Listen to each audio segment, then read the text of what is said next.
আসসালামু আলাইকুম এভরিওয়ান, আবারও চলে আসলাম নতুন আরেকটি রেসিপির ভিডিও নিয়ে। তাহলে চলুন শুরু করা যাক। তো প্রথমে মাছগুলোকে লবণ হলুদ দিয়ে ভালো মতো মাখিয়ে নিতে হবে। তারপর একটা প্যানে তেল দিয়ে মাছগুলোকে ভেজে নিতে হবে।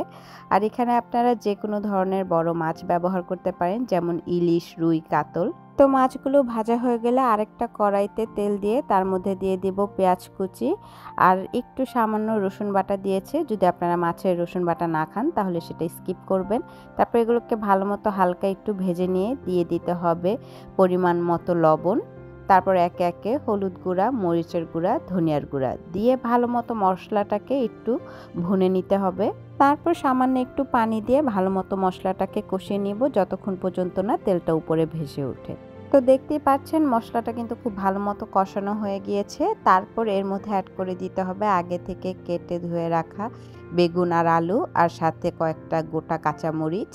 আপনারা চাইলে কাঁচামরিচটা আরও পরে ব্যবহার করতে পারেন, বাট এটা একটু ঝালঝাল খেতেই ভালো লাগবে, যেহেতু আলু বেগুন দিয়েছে তাই আমরা আগেই দিয়ে দিয়েছি। তো তারপর বেগুন আলুটাকে ভালো মতো মশলার সাথে মিশিয়ে নিয়ে একটু ভুনে নিতে হবে।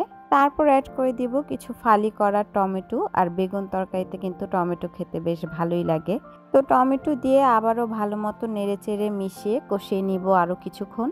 তো কষানো হয়ে গেলে তারপর ঝোলের জন্য এখানে অ্যাড করে দিব পরিমাণ মতো পানি। তারপর এর মধ্যে অ্যাড করে দিব সে আগে থেকে লবণ হলুদ দিয়ে ভেজে রাখা মাছগুলো।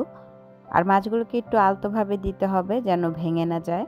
তারপর তরকারিটাকে জাল দিয়ে নিতে হবে বেশ কিছুক্ষণ, যতক্ষণ না সবকিছু সেদ্ধ বা রান্না হয়ে যায় ভালো মতো। তো যেহেতু মাছের একটু পাতলা ঝোল করব, তাই কিন্তু পুরোপুরি ঝোলটাকে টেনে নেওয়া যাবে না। যখন এরকম একটু হালকা মাখো মাখো হয়ে আসবে তার মানে আমাদের রান্নাটা হয়ে গিয়েছে।